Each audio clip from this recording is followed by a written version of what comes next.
Bonjour, aujourd'hui on va poursuivre notre série de vidéos sur la physique de Zwift et sur l'influence des différents paramètres en tentant de répondre à une question qui est somme toute vieille comme le monde mais qui va au moins trouver une réponse dans Zwift. Est-ce que la taille compte?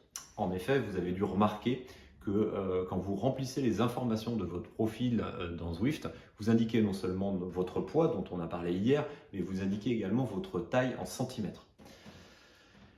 Cette valeur va avoir un impact dans le jeu, non seulement visuel, c'est-à-dire que votre cycliste va plus ou moins grandir sur le vélo, mais également il va avoir un impact par rapport à votre résistance à l'air. En effet, plus vous êtes grand, plus la surface que vous allez opposer au déplacement d'air quand vous roulez à vélo va être importante. Dès lors, on pourrait considérer que plus vous êtes grand, plus votre coefficient aéro va être dégradé. Comme pour le poids, j'ai réalisé des tests en conservant ce coup-ci un poids fixe de 75 kg et une production de 225 watts. De la même manière, j'ai réalisé des paliers de taille en plus et en moins pour mesurer l'effet direct de la taille. L'observation des résultats est sans appel.